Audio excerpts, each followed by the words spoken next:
নমস্কার দর্শক, সংবাদ আবির্ভাবের গুরুত্বপূর্ণ সংবাদে আপনাদের সকলকে স্বাগত। আমরা প্রত্যেক দিনের মতন আজকেও একটি বিশেষ এবং গুরুত্বপূর্ণ সংবাদ আপনাদের সামনে তুলে ধরব। দর্শক, আমরা গতকাল আবির্ভাব নিউজে এবং আজকে সকালে সংবাদ আবির্ভাবে বলেছিলাম যে মহারাষ্ট্র রাজনীতি কালচার বাংলাতে প্রবেশ করছে শুভেন্দুর হাত ধরে। একদম স্পষ্টত মিলে গেছে আমাদের সেই কথা। 100% আমরা কিন্তু মেলাতে পেরেছি। এইবারে আমরা যেটা বলবো দর্শক আপনাদের কাছে, সেটা হচ্ছে যে বুলডোজার রাজ। এখানেও কিন্তু একটা বড় টুইস্ট আছে শুভেন্দু অধিকারীর। টুইস্টটা কি? টুইস্ট হচ্ছে বিজেপির কোটি কোটিতে তৈরি হচ্ছে ভালো তৃণমূল কংগ্রেস। মানে এখন যে 22 জন বিধায়করা আছেন, সাংসদরা আছেন, 22 জন বিধায়ক যারা আছেন তৃণমূলে এখনও, তারপরে তারা খারাপ। আর যারা চলে গেলেন ঋতব্রতর হাত ধরে, তারা তার মানে ভালো। আর এই ভালো তৃণমূলকে নিয়ে সংসার করতে চাইছেন বিজেপি, কারণ কোটি কোটি টাকা এখানে খরচ করা হয়েছে। তো কোটি কোটি টাকা খরচ করার পর আমরা কি দেখলাম? হঠাৎ করে বুলডোজার চলল। শুভেন্দু অধিকারী মাননীয় মুখ্যমন্ত্রী তিনি অর্ডার করলেন যে বেআইনি বাড়ি রাখা যাবে না। প্রথম দেখলাম তিলজলা। প্রথম দেখলাম আমরা তপসিয়ায় দেখলাম বেআইনি বাড়ি একেবারে ভাঙা শুরু করে দিল কে? না, রাজ্য সরকার। আর সেই ভাঙা দেখে, বুলডোজারের আওয়াজ দেখে একেবারে ভয় পেয়ে গেলেন জাভেদ খান।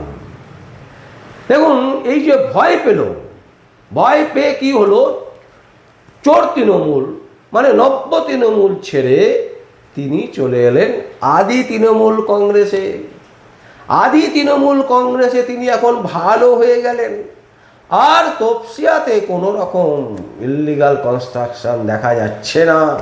রাজ্য সরকার ইল্লিগাল কনস্ট্রাকশন তপসিয়াতে আর দেখতে পাচ্ছে না, যার ফলে বুলডোজার সেখানে চলছে না।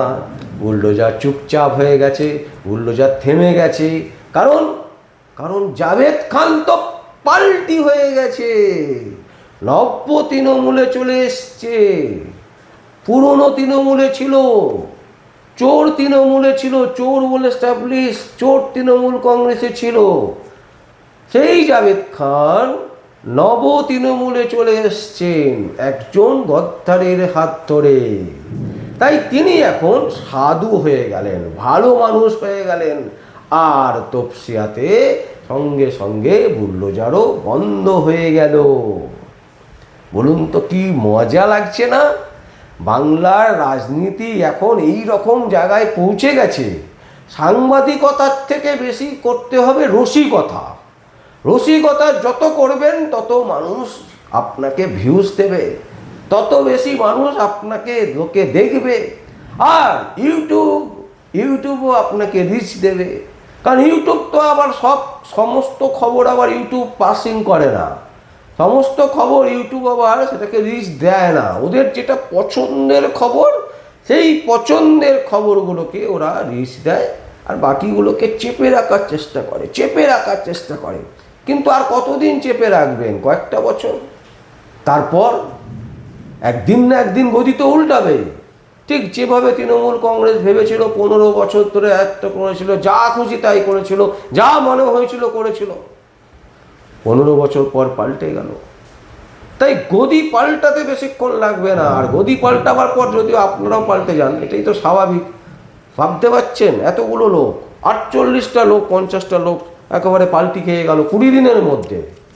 যারা ভোটে জিতলো তৃণমূলের ব্যানারে, তারা 20 দিনের মধ্যে পাল্টি খেয়ে গেল, এবং পাল্টি খেয়ে তারা এখন সাধু হয়ে গেল। সব তৃণমূল কংগ্রেসীরা নাকি এখন সাধু। যারা ঋতব্রতর সাথে আছে তারা নাকি ভালো তৃণমূল কংগ্রেস। আর মমতা ব্যানার্জির সাথে যারা আছে তারা সব চোর। হ্যাঁ, এটা তো ঠিক কথাই। তৃণমূল কংগ্রেস চুরি করেছে, অর্থনৈতিক ঘাপলা করেছে। মমতা ব্যানার্জি নিজের অস্তিত্বে একেবারে নিজেকে সব জানতা মনে করত। সমস্ত কিছুতে তিনি মনে করতেন তিনি শেষ কথা। তো এই যে প্রবণতা ছিল মমতা ব্যানার্জি, নিজের বুকে নিজেই ছুরি মেরেছেন, এবং যার ফলে আজকে তিনি ভোগ করছেন। এই যে দুর্দশা, এটা তিনি রচনা করেছিলেন, তার রচনাতেই এই দুর্দশা নেমে এসছে তারই ওপরে। এখানে কোনো ভুল নেই, এখানে কোনো রকমের যুক্তি আর আসবেই না।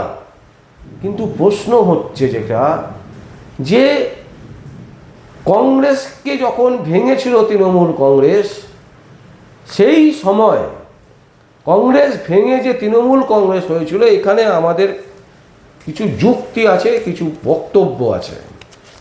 মানতে পারেন আপনারা, নাও মানতে পারেন, মেনে নিলে ভালো, না মানলে না মানলেন। আমাদের বলার দায়িত্ব আমরা বলছি, আমাদের ভিউয়ার্স হলেও ভালো, না হলেও ভালো, আমাদের কোনো অসুবিধে নেই। কিন্তু আমরা আপনাদের সামনে শুধু তুলে ধরছি জিনিসটা, কারণ আমরা যেগুলো বলি অনেক কিছুই 100% মেলে। কারণ আমরা লজিক্যালি ভাবার চেষ্টা করি, অন্ধের মতন ভক্ত নই আমরা। জয় সনাতন, জয় বাংলা, এসবে আমরা বিশ্বাস করি না। যে ভুল করবেন সেই ভুলটাকে আমরা চোখের সামনে দেখিয়ে দিই। তো প্রশ্ন হচ্ছে, 1998 সালে যখন বাংলার কংগ্রেসকে ভেঙেছিলেন মমতা, সেই সময় অনেকগুলো কারণ ছিল। অনেকগুলো কারণ বলতে তার মধ্যে মূল যে কারণটা ছিল, সেই কারণটা হচ্ছে সৌমেন মিত্র মমতা ব্যানার্জির সাথে কোনোভাবেই আন্ডারস্ট্যান্ডিং করছিলেন না। এবং সেই সময় কংগ্রেস বারবার চেষ্টা করছিলেন সিপিএমের সাথে তাল মিলিয়ে চলতে। রাজ্যে সিপিএমকে তারা রেখে দিতে চাইছিলেন, এটাই ছিল মূল উদ্দেশ্য কংগ্রেসের। মমতা ব্যানার্জি কিন্তু চাইছিলেন যেন তেন প্রকারেণ সিপিএমের যে সন্ত্রাস, সেই সন্ত্রাসকে আটকাতে তিনি কিন্তু মাঠে নেমেছিলেন এবং বিভক্ত হয়েছিলেন কংগ্রেসের থেকে। তারপর একে একে অনেকেই তার সাথে মিলিত হয়েছেন। আমরা যদি বলি 1998 সালে যদি তৃণমূল কংগ্রেস তৈরি হয়, 2011 সালে কিন্তু তৃণমূল কংগ্রেস প্রথম রাজ্য সরকার গঠন করে। তার মানে 1998 থেকে 2011 কিন্তু খুব একটা কম বছর নয়। এই দীর্ঘ বছর কিন্তু তৃণমূল কংগ্রেসের সুপ্রিমো মমতা ব্যানার্জি রাজ্যে লড়াই করেছেন। দেখুন, জেতার পর তিনি যে অন্যায় করেছেন তার প্রায়শ্চিত্ত তাকে করতেই হবে। তিনি যা অন্যায় করেছেন, বাংলার যে ক্ষতি করেছেন, সেই ক্ষতির জন্য সরকারি যে নিয়ম আছে, সরকারি যে আইন আছে, ভারতবর্ষের যে আইন আছে, সেই আইন দ্বারা তার পানিশমেন্ট হওয়া উচিত। এবং যদি না হয় তাহলে বুঝতে হবে ভারতবর্ষের আইন শুধুমাত্র সাধারণ মানুষের জন্য, প্রশাসনিক মহলে যারা থাকবেন তাদের জন্য নয়। তাই সেই জায়গায় দাঁড়িয়ে মমতা ব্যানার্জি যে চূড়ান্ত বজ্জুয়া টাইপের হয়ে উঠেছিলেন, এটা কোনো ভুল নেই।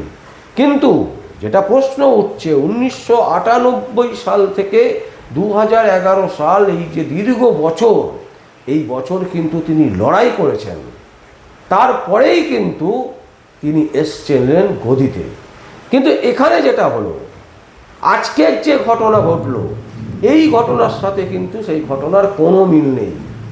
এই ঘটনাতে কি দেখা যাচ্ছে, যে তৃণমূলের বিক্ষুব্ধ তৃণমূল কংগ্রেসরা একেবারে জিতেছে মাত্র 20 দিন। এখানে বিজেপি সরকার যদি 5 বছর ধরে থাকতো, সেই 5 বছর যদি তৃণমূল কংগ্রেস আন্ডারস্ট্যান্ডিং করে চলতো বিজেপির সাথে, তাহলে মানুষের মধ্যে, বিধায়কদের মধ্যে যে তারা কাজ করতে পারছে না, তাদের মধ্যে ক্ষোভ তৈরি হওয়ার একটা প্রশ্ন ছিল। কিন্তু সেই ধরনের কোনো ঘটনা কিন্তু এখনো পর্যন্ত ঘটেনি, কারণ 20 দিনের সরকার।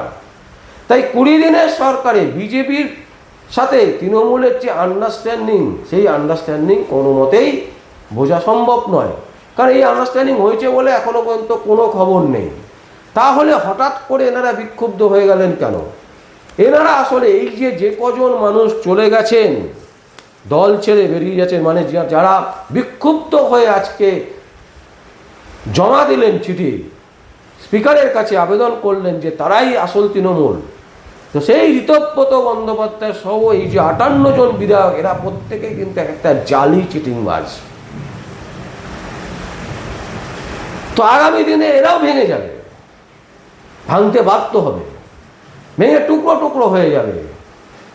এটা দেখবেন, মিলিয়ে নেবেন। কিন্তু যে কাজটা এরা করলো, তাতে কিন্তু বাংলার ক্ষতি করলো।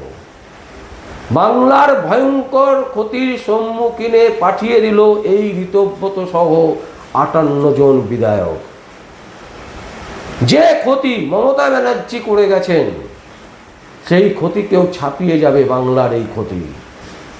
এই 58 জন চুপচাপ দেখবেন বিজেপি কি করছেন, বিজেপি যা বলবে তাই শুনবেন, এবং এই শুনতে শুনতে বাংলার যে কত বড় ক্ষতি এই 58 জন বিধায়ক করে যাবেন সেটা হলফ করে আপনারা লিখে রাখতে পারেন। দর্শক, আমাদের আর কিছু বলার নেই, আমরা শুধু বলবো এবার দেখুন, আমরাও দেখছি, দেখার পর যদি কোনো কিছু আমাদের কাছে আসে, কোনো সংবাদ আমরা পাই, অবশ্যই সেই সংবাদ আপনাদের সামনে তুলে ধরব। আর ততক্ষণ আপনাদের চোখ থাকুক সংবাদ আবির্ভাবে। আমার নাম বিশ্বজিৎ পাল, সংবাদ আবির্ভাবের জন্য।